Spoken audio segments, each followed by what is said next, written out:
Muito bom dia a todos. Bom dia. Como sempre, é uma alegria muito grande iniciarmos as nossas manhãs de sábado com essa vibração de tranquilidade, essa vibração de reharmonizar os nossos pensamentos e o nosso coração. Para mim, sempre é uma oportunidade muito honrosa, de muita felicidade, poder compartilhar desses momentos com vocês, chegar um pouquinho mais cedo, aproveitar a companhia do Rubinho. O Rubinho agora virou meu médico de transporte para cá, já é oficial, viu, Sérgio? Já pode marcar aí como oficial, transporte oficial. A gente vem numa conversa agradável, numa conversa tranquila, eu chego ali quietinho, sento ali no cantinho e só fico sentindo o clima e a vibração do momento, a vibração do ambiente. Essa mudança de perspectiva da vida. Eu vinha hoje cedo conversando com o Rubinho, vindo para cá, porque é quase uma viagem, né? Eu moro lá do outro lado da cidade, para a gente chegar aqui é quase uma viagem. E enquanto a gente vinha, eu conversava com ele falando que a minha semana foi uma semana muito agitada, uma semana muito atribulada. E eu havia começado essa semana com um planejamento de fazer assim, de fazer assado, de me comportar dessa forma, de seguir esse roteiro. Eis que a semana começou e quase que nada daquilo que eu havia planejado aconteceu como eu havia imaginado. E eu vindo para cá, conversando com o Rubinho, eu vim até um pouco silencioso hoje, né? Porque eu sou de falar bastante, né? Sou uma pessoa que fala muito. E eu, enquanto a gente conversava, eu fiquei refletindo na nossa conversa. Qual que é o sentido da vida? E aí eu me sentei ali, e enquanto eu escutava a música, eu me deparei com mais uma quebra de planejamento.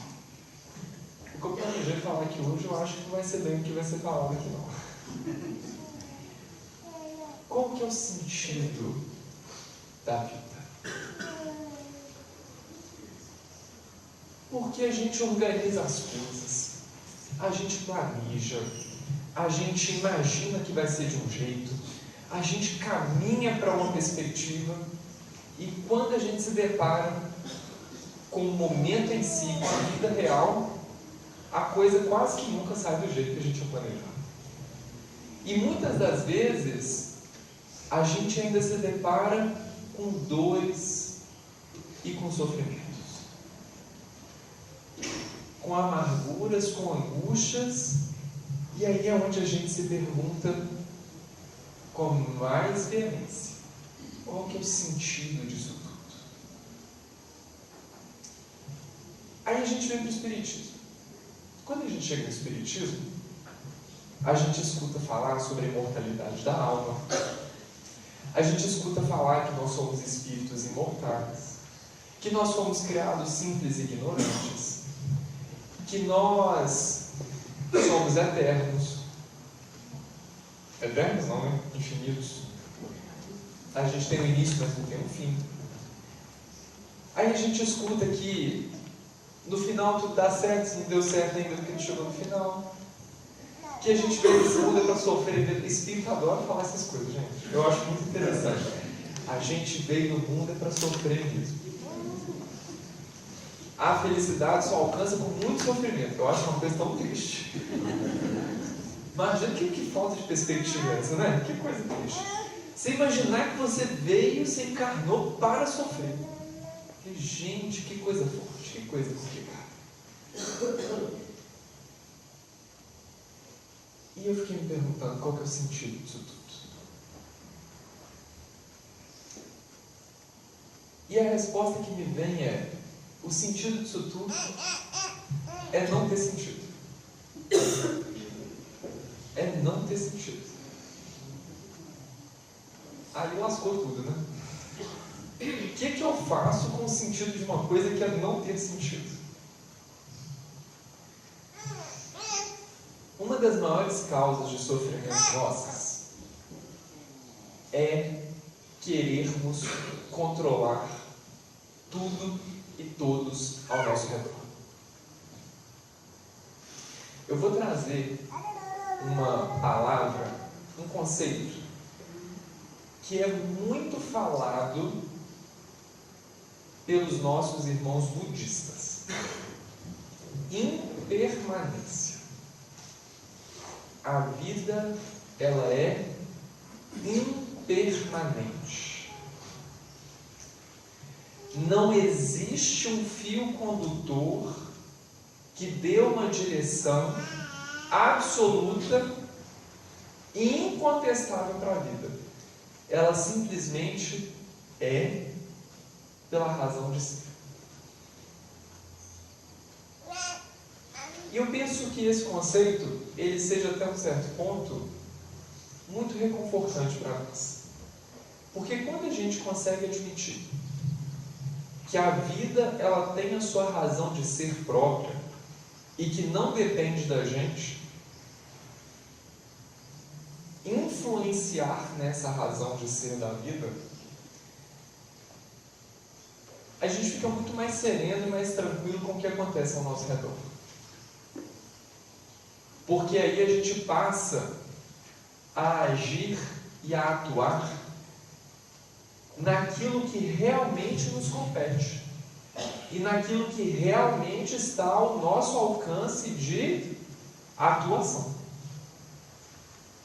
Porque nós temos por hábito querer colocar as nossas mãos aonde a gente não alcança.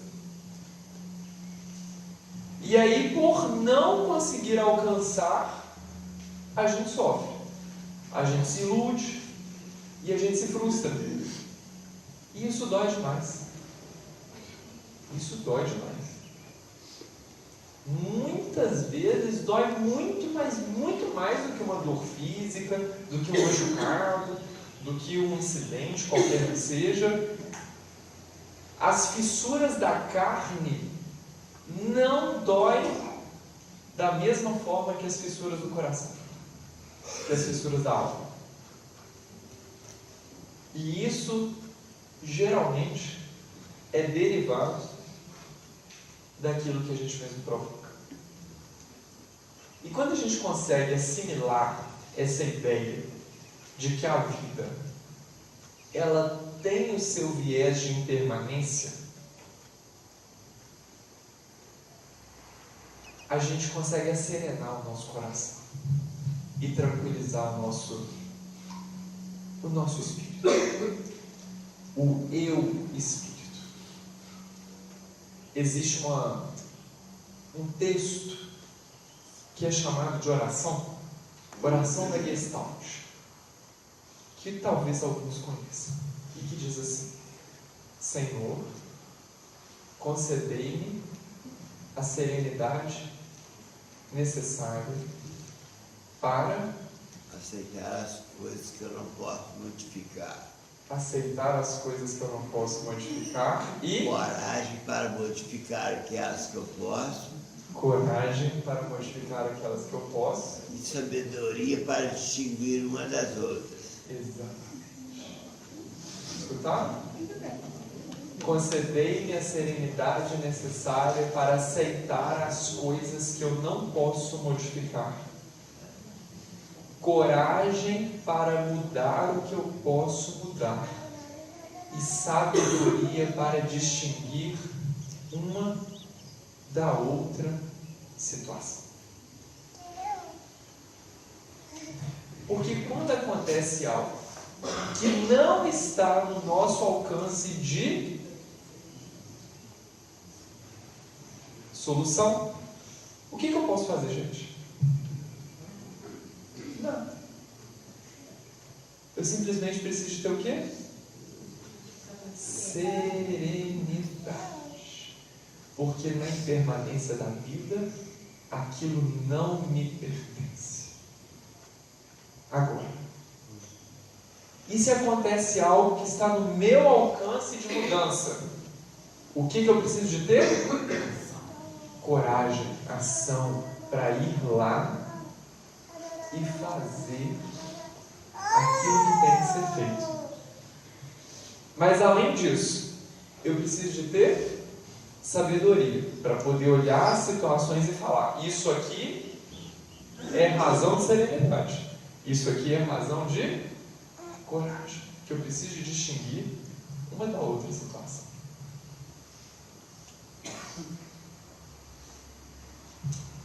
E onde que isso toca na nossa vida enquanto espíritos imortais que somos? Nenhum de nós aqui dentro, e nem lá fora, e nem em qualquer lugar do universo, eu posso assegurar isso, foi criado por Deus para sofrer.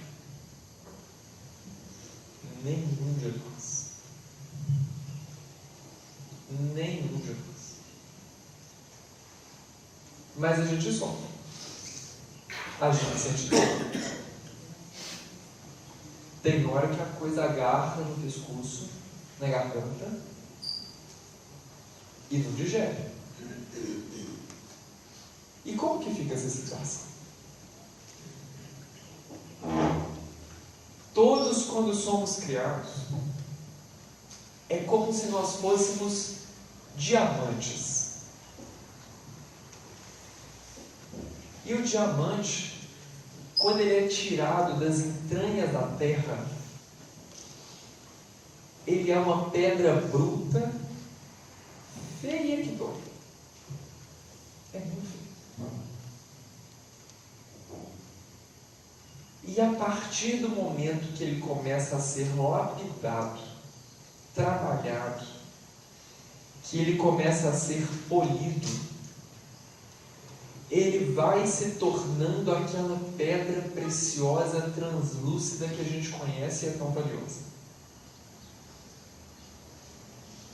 E nós, enquanto espíritos, somos a semelhança desse diamante, que quando iniciamos o nosso processo de crescimento, nós já trazemos em nós a essência daquela pedra preciosa que lá na frente vai mostrar a sua beleza e o seu valor. Mas de início de conversa, ela tão somente é uma pedra bruta, feia, suja, tirada das entranhas da terra.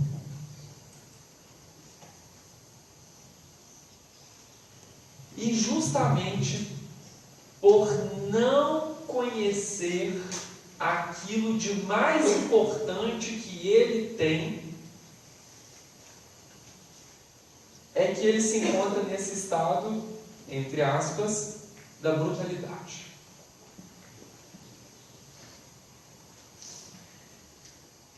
E justamente por estar neste estado da brutalidade, é que é necessário passar por todo esse processo de lapidação e de limpeza dessa pedra.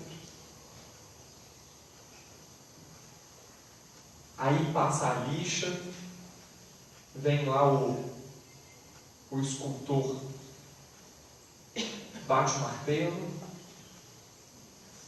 faz algumas fissuras na pedra, deixa algumas marcas, para que ela possa ser aquele diamante, aquela pedra preciosa que a gente conhece. E quando ela se torna aquela pedra preciosa que a gente conhece, translúcida, ela exerce o seu papel fundamental, que é o de transpor, que é o de deixar passar por ela aquilo de mais importante que chega nela, que é justamente as luzes do alto, que a gente materializa isso na figura do amor de Deus. Quando Cristo diz assim para nós: vós sois deuses. exatamente nós sermos deuses, mas refletimos Deus por onde quer que passamos, através desse espelho mental que trazemos em nós, que é esse diamante bruto. Quanto mais límpido for esse diamante, quanto mais translúcido for esse diamante, mais nós refletiremos essa luz de Deus. Quanto menos limpo, menos nós refletiremos essa luz de Deus.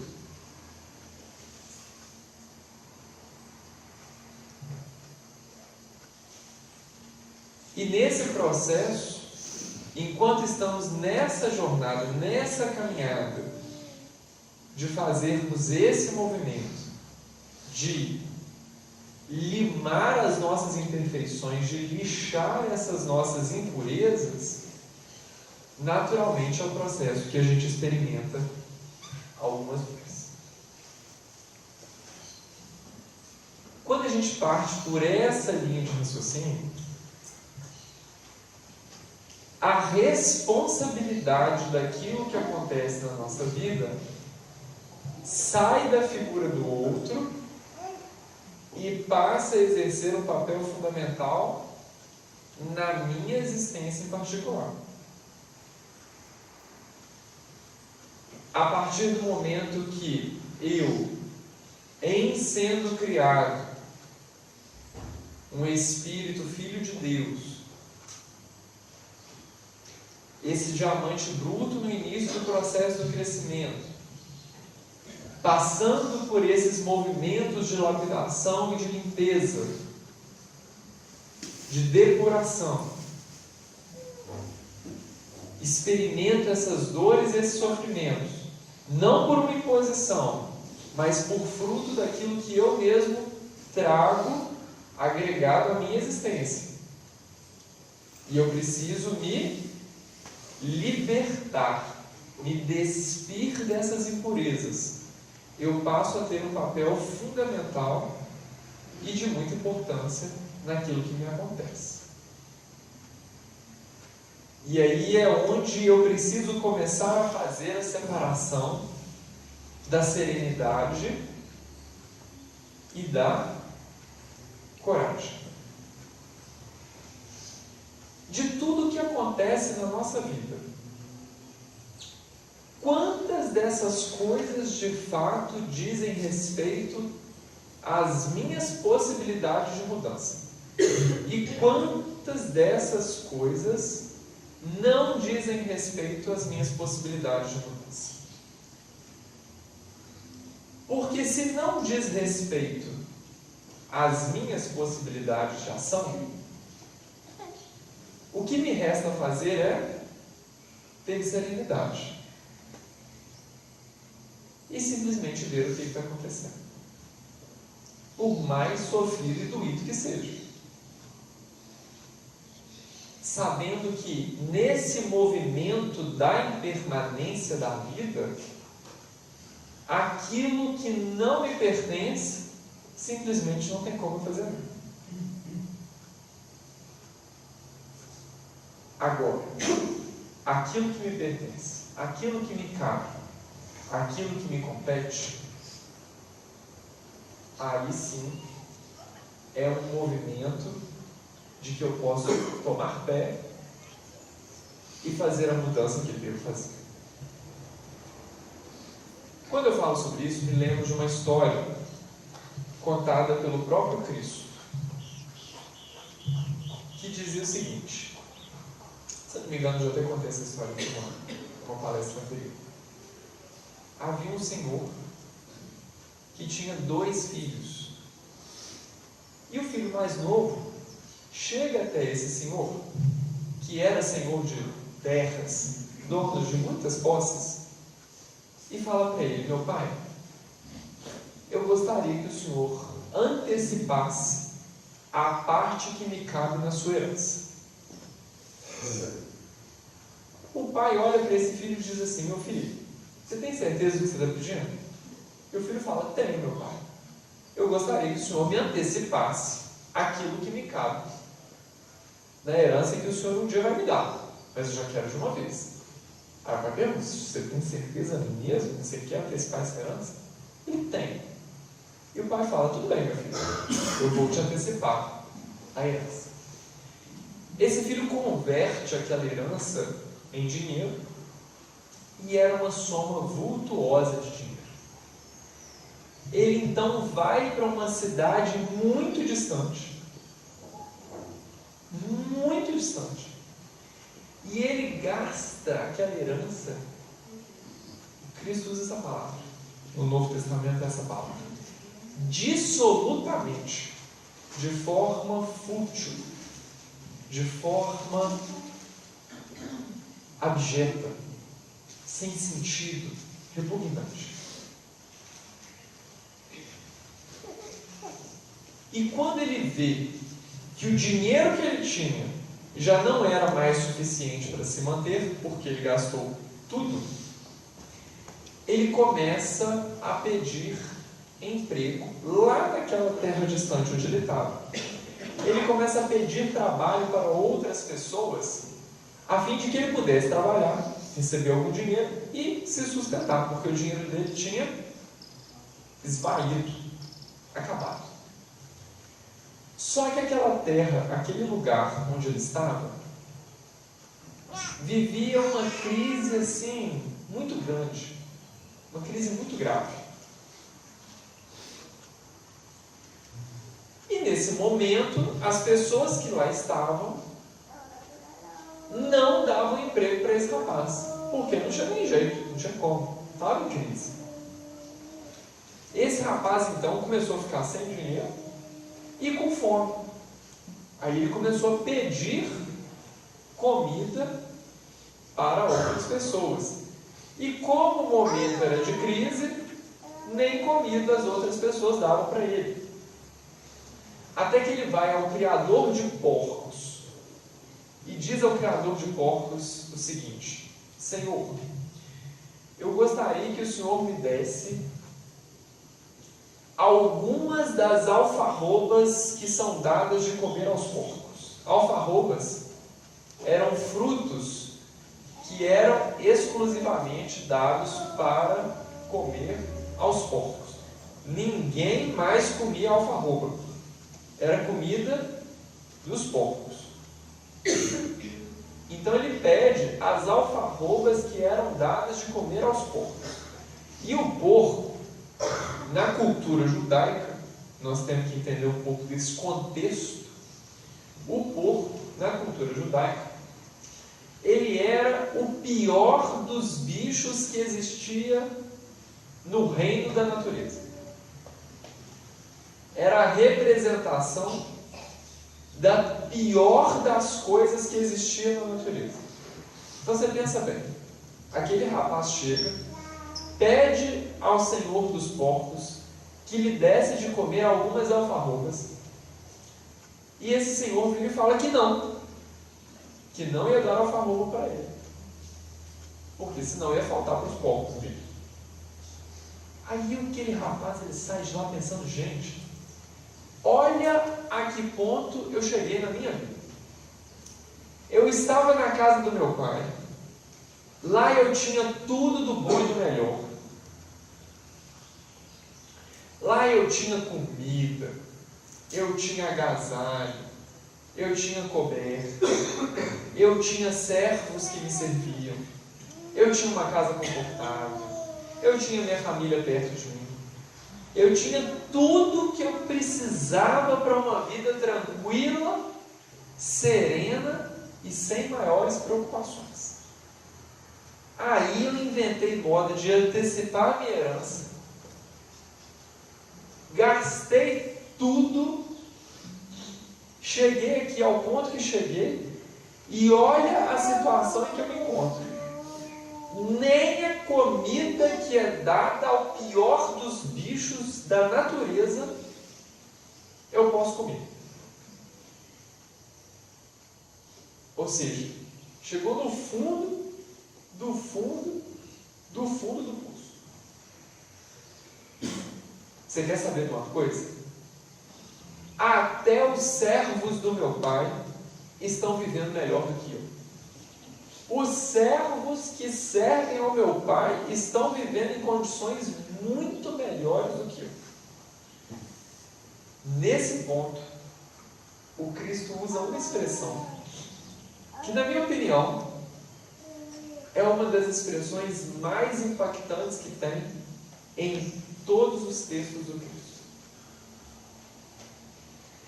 Opinião pessoal. Mas é uma das expressões mais impactantes que tem em todos os textos do Cristo. O que o rapaz fala? Levantar-me-ei.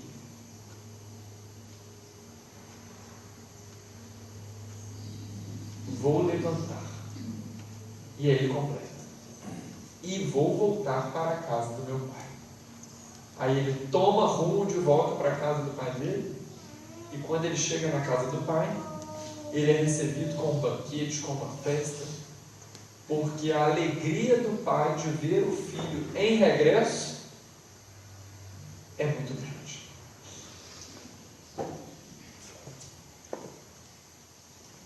Essa história, como é que ela chama? Que parábola que é essa? Filho pródigo.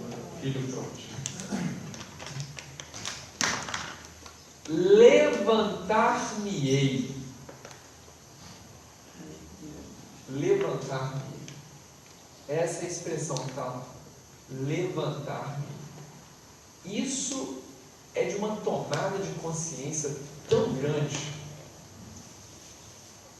tão importante, que a gente não faz ideia da importância dessa fala. Sabe quando a gente está vivendo aquele momento de transtorno, de desafio na nossa vida? Aquele momento que parece que não tem início e que não tem fim. A gente não sabe onde começou e também não sabe onde é que aquilo vai dar.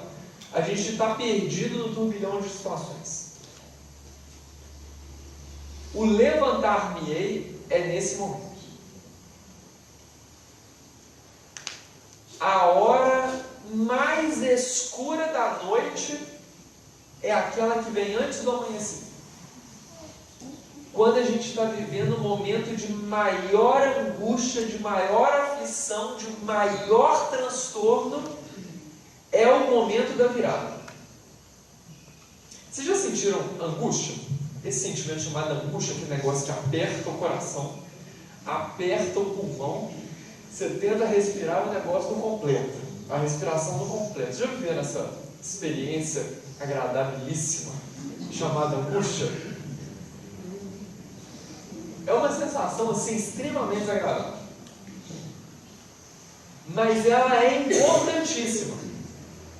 A sensação da angústia, do coração apertado, do pulmão apertado, ela é importantíssima. Sabe por quê? Significa que você já sabe que tem uma coisa melhor do que o que você está vivendo. Significa que, em sabendo que tem uma coisa melhor para viver, você já identifica que está vivendo algo desagradável. Você só não sabe o que é ainda e não sabe como chegar lá, mas você já sabe que tem uma coisa melhor. Quando você está vivendo um momento da angústia, prepara, que a hora da mudança está chegando. É a hora da virada. É a hora mais escura da noite. E a hora mais escura da noite vem logo antes do amanhecer. A hora que você está vivendo aquela angústia profunda, aquela coisa apertada, observa. Abre os olhos, que o ponto da virada está chegando. Já é aquela percepção nebulosa, conturbada, de que tem coisa melhor ali na frente. Não sei o que é, mas tem. Então presta atenção, para você entender o que é essa coisa melhor e caminhar para ela. Esse é o movimento da levantada, do levantar-se. É aquele momento em que parece que eu não tenho mais forças, parece que eu não tenho para onde ir, parece que eu não tenho mais o que fazer. Parece, mas nem tudo que parece é.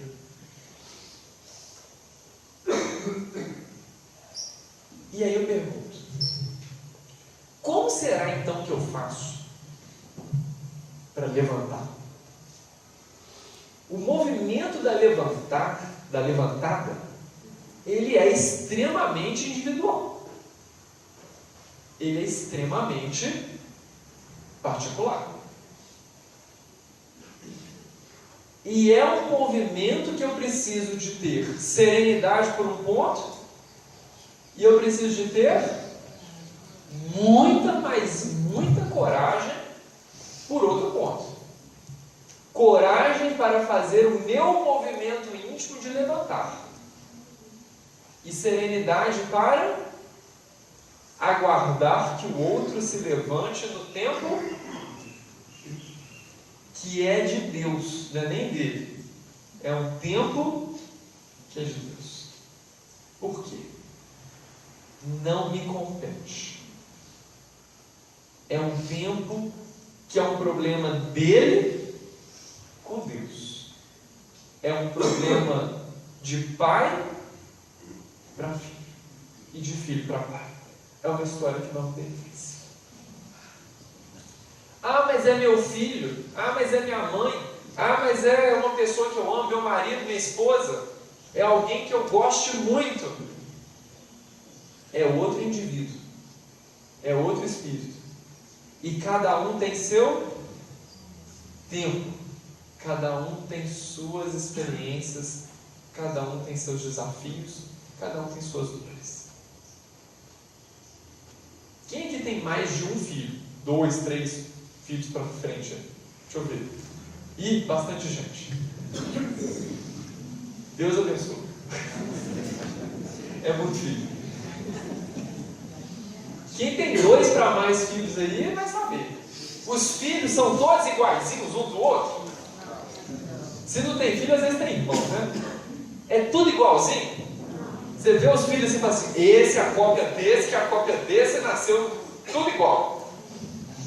Não é. Nem gêmeos, né? Gêmeos costuma ser um pouco mais ligado ali e tal, mas não é igual. Eu tenho primos gêmeos, é uma graça, é uma coisa engraçada demais. Eles são muito ligados, é uma coisa impressionante. Mas eu olho para um, está no caminho, olho para o outro, está em outro caminho. Eu falo: Jesus, são totalmente diferentes.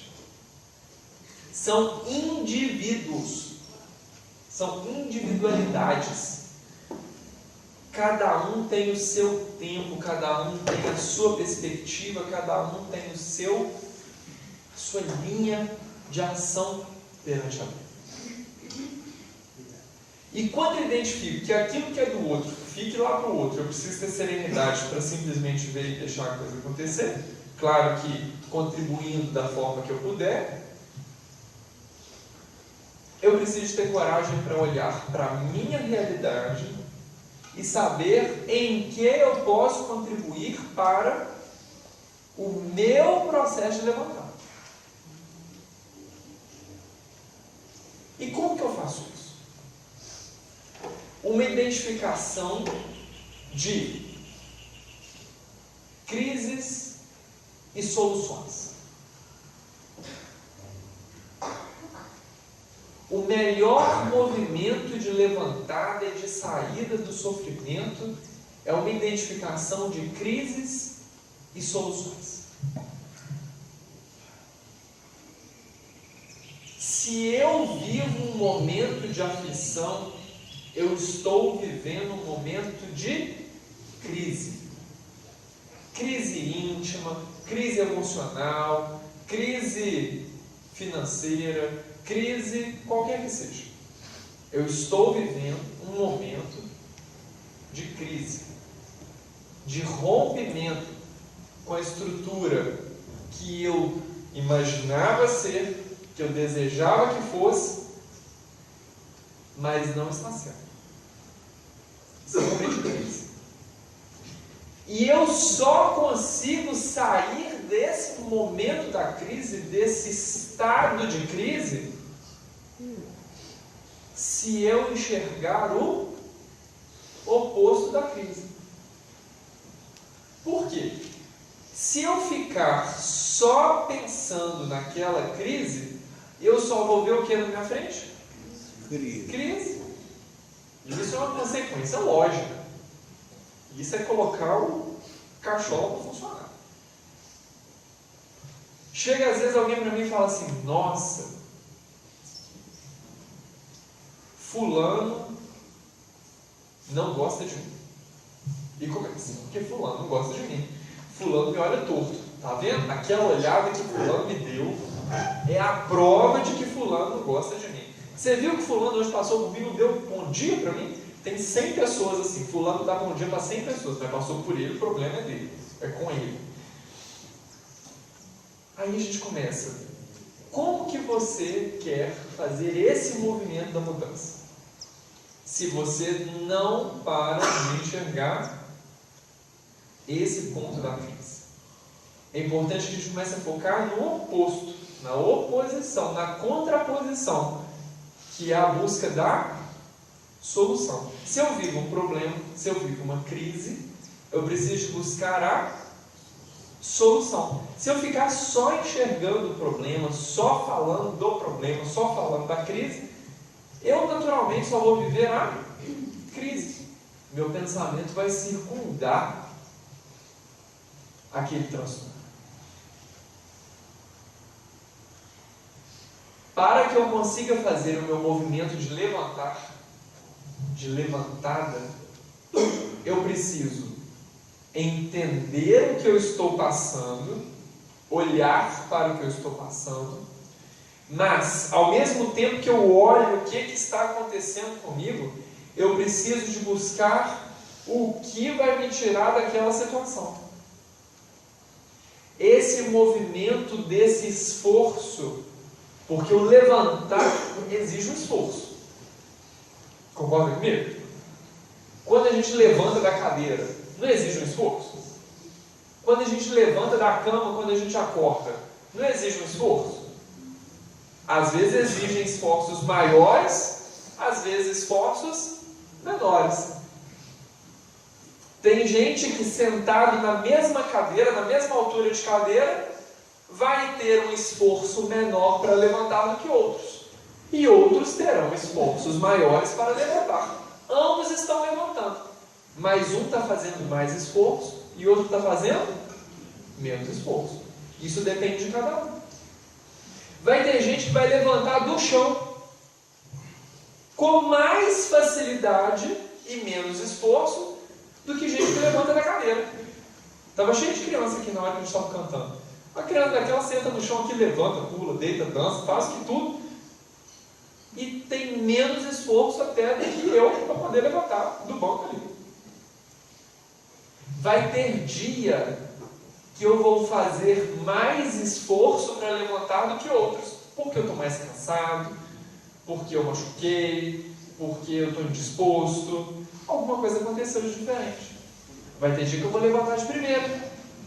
Vai ter dia que eu vou levantar um pouco mais apertado.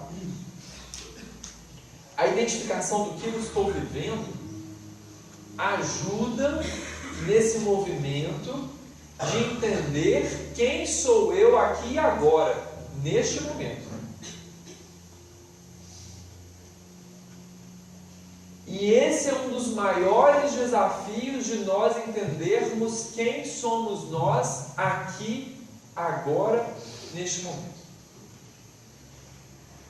Voltando em Buda também, ele diz o seguinte: a nossa mente costuma ficar cerca de 75% do tempo em coisas do passado.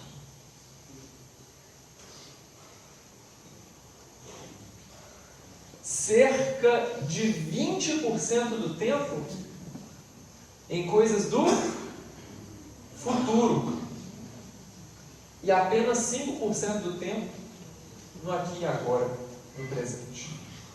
Quando o ideal deveria ser 90% aqui e agora, 5% no passado e uns 5% no futuro.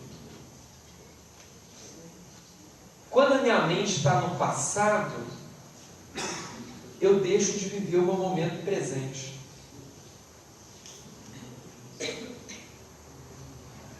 eu fico com o meu pensamento naquilo que aconteceu lá atrás ou que deixou de acontecer. E eu não consigo fazer daqui e agora, no momento de agora, uma coisa melhor e uma coisa diferente do que foi lá atrás. Eu fico só assim: o que fulano fez comigo? O que eu fiz com fulano? O que eu deixei de fazer com ciclano? O que Beltrano deixou de fazer comigo? Eu fico jogando meu pensamento o tempo todo lá atrás. Venhamos e convenhamos. Isso é saudável, gente? Nem um pouco, né? Eu tenho uma recordação de um atendimento fraterno que uma vez eu fiz. Nem foi aqui, foi em outra cidade. E a senhora, era uma senhora. Ela chegou para mim em uma confraternização, após uma confraternização, e ela chegou na casa espírita com uma sacolinha bonitinha. Uma sacolinha bonitinha. Sentou na minha frente e colocou a sacolinha em cima da mesa. Falei com ela: boa tarde. O que nós podemos contribuir hoje? Aí ela disse assim para mim: Pedro, eu estou muito brava. Eu falei: é mesmo? O que aconteceu? Aí ela: eu estou muito brava. Eu falei: mas essa braveza, o que essa braveza está falando? Ela disse para mim: eu acabei de sair da festa de 50 anos de casamento da minha prima. Era uma senhora mesmo, tá? Acabei de sair da festa de casamento de 50 anos de casado da minha prima. Eu falei: nossa, que bacana, né? Um casamento durar 50 anos, que coisa bonita, né? Aí, ó, é bacana. Mas eu levei essa sacolinha para ela, eu ia entregar, mas ela me fez uma desfeita tão grande que agora eu não sei se eu entrego ou não entrego, mas isso está me fazendo uma raiva muito grande. Aí eu fui e perguntei para ela: mas o que impede a senhora de entregar essa sacolinha? E comecei a conversar com ela a respeito. Ela virou para mim e disse o seguinte: sabe o que acontece? Essa sacola, na verdade, é o presente do casamento dela. Aí eu olhei assim: é o presente da festa de casamento, hoje, né? Aí ela: não, Pedro, é o presente de quando ela casou e que ela não me convidou para a festa. Eu ia hoje entregar para ela, só que ela me fez uma desfeita tão grande que eu não quis entregar. Sabe quando é uma pessoa que está assim, você fica chocado com a história? Eu fiquei chocado com a história. Eu olhei para aquilo, eu pensei: Jesus, toma conta. Eu olhei em volta e assim: tem algum espírito aqui para me ajudar? O que eu falo com ela? Eu não sei o que eu falo agora, né? O que eu falo com uma situação dessa? Olha há quanto tempo que aquela criatura está guardando isso no coração dela. E não só no coração, no armário também, porque a sacola estava ali, bonitinha, arrumadinha. Gente, eu juro que eu não quis acreditar naquela história, mas era verdade. Aí, conversamos um pouco sobre perdão, sobre olhar a vida com olhos de bondade e dar novas oportunidades para a vida. Ela me relatou algumas outras situações, nós nos emocionamos com a história, demos um abraço e ela seguiu o seu caminho, e até hoje eu não sei se ela entregou o presente ou não. Mas exercitei a minha serenidade de deixar com que ela lide com esses desafios. A gente às vezes demanda muito tempo da nossa mente, do nosso coração, das nossas emoções em questões estritamente do passado. Olha o quanto que isso nos traz de dor. Olha o quanto que isso nos traz de sofrimento. E os outros 20% que a gente fica lá no futuro?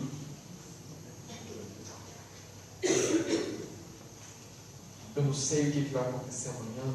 Eu não sei se eu vou ter dinheiro. Eu não sei se eu vou conseguir pagar a conta. Eu não sei se fulano vai falar comigo. Eu não sei se Beltrano vai me dar atenção. Eu não sei o que meu chefe vai pensar do que eu vou fazer. Eu não sei se meu filho vai gostar. Eu não sei se minha mãe vai aprovar. Eu não sei se isso, eu não sei se aquilo. E se acontecer dessa forma? E se o presidente tal foi eleito? E se o candidato Y foi eleito? E se isso, e se aquilo, e se aquilo outro? E se? E a gente fica, ó, lá, né? A coisa nem aconteceu. Aí depois quando acontece, nossa, nada do que eu imaginei aconteceu, né? Foi eu durante essa semana. Eu acho que isso não acontece com vocês, mas comigo acontece. Eu comecei essa semana, e se minha semana for assim, assado, pererê, parará, lascou tudo, porque não aconteceu nada nem dentro do si e nem dentro do planejado, foi tudo diferente. Olha quanto tempo que eu perdi, quanto tempo que a gente perde, projetando lá na frente uma coisa que a gente não faz ideia se vai acontecer. E a gente deixa de aproveitar o momento mais bonito e mais importante que existe no tempo de Deus, que é tão bonito, que é tão importante, que Ele se apresenta para nós como sendo um presente. Aqui, agora, neste momento, neste lugar.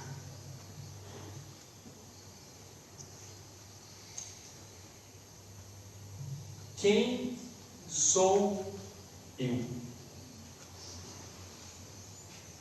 Se eu fizer essa pergunta,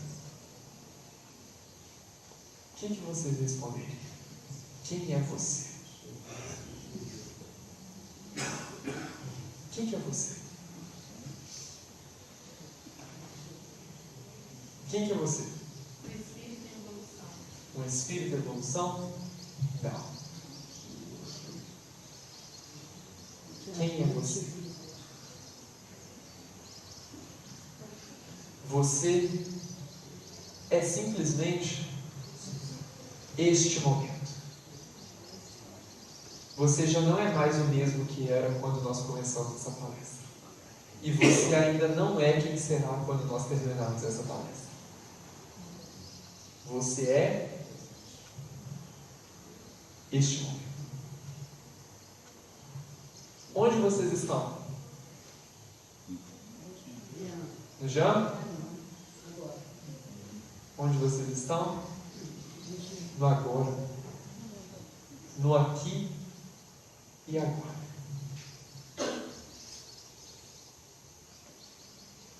É por isso que Deus, Ele é o presente absoluto do universo. Para Deus, não tem passado e não tem futuro. Isso é só uma ideação de tempo que a nossa mente faz para a gente não ficar bruta, para a gente não ficar doido. No nosso momento evolutivo, está lá no Livro dos Espíritos, no nosso momento evolutivo, a gente ainda precisa de ter essa concepção filosófica do tempo, antes, durante e depois, passado, presente e futuro. Mas para Deus, Ele simplesmente é. Ele não deixou de ser e nem um dia será. Ele simplesmente é. Ele é o presente. O presente absoluto em qualquer momento do tempo. Como que a gente compreende isso? Não sei. Não sei. E eu digo com muita tranquilidade que não sei, porque não sei mesmo. E eu estou para te dizer que tem muito espírito aí que não sabe também. Perguntaram para Emmanuel, está no livro Consolador, do Chico. Emmanuel, essa concepção filosófica de Deus, poderia explicar para a gente um pouco mais? Sabe o que Emmanuel responde? Basicamente o seguinte que ele responde: para os orientadores espirituais que me dirigem. Ou seja, Emmanuel falando dos orientadores espirituais que dirigem ele. São espíritos para lá de Emmanuel. Guarda isso. Para lá de Emmanuel. Para os orientadores espirituais que me dirigem. Eles ainda não têm credenciais para entender a concepção de Deus. Portanto, é um assunto que ainda devemos galgar alguns passos para compreender. Essa é a resposta de Emmanuel. Não sei. E nem quem me orienta sabe. Então, aguenta aí que um dia a gente vai saber. E é muito tranquilo. Isso é muito tranquilo, gente. Só uma questão de tempo. É só uma questão de tempo. E tempo é de Deus, e Deus resolve isso com a gente. Não adianta eu chegar para uma criança de 7 anos de idade e explicar para ela o que é um logaritmo. Deus me livra. Eu não sei aquele raio daquele negócio. Nem no ensino médio eu aprendi aquele negócio direito. Eu aprendi para fazer uma prova de vestibular, eu fiz e entreguei meu conhecimento todo para a prova. Larguei lá do que era aquele negócio e nunca mais eu soube o que é logaritmo. Não adianta eu explicar para uma criança de 7 anos o que é uma raiz quadrada. Ela um dia pode vir a saber o que é? Pode, mas ela ainda vai precisar passar algumas etapas, alguns passos para chegar a entender o que é uma raiz quadrada. Algumas crianças conseguem aprender um pouco antes, algumas vão aprender um pouco depois, alguns, tipo eu, não vão aprender aquele negócio nunca nessa encarnação, nunca mais precisei usar aquilo. Mas, para chegar lá, precisamos galgar alguns passos. E esses são os passos que a gente precisa galgar para compreender um pouco melhor sobre Deus. Ainda tem um tempo ainda para a gente entender essa questão. Mas o que nos importa saber é Deus é o aqui e agora que nos entrega este momento único como sendo um presente para o nosso momento. E aí eu me volto naquela pergunta que eu estava me fazendo sentadinho ali. Comecei até a ficar um pouco aflito ali. Falei, gente, que pergunta é essa? Eu peguei ali meu celular rapidinho, assim, deixa eu olhar um negócio aqui. Aí levantei, cantei, fiquei pensando, qual que é o sentido da vida e o sentido disso tudo, no meio dessas reflexões muito doidas que a gente faz no sábado de manhã. O sentido disso tudo é simplesmente não ter sentido. É viver o aqui e agora.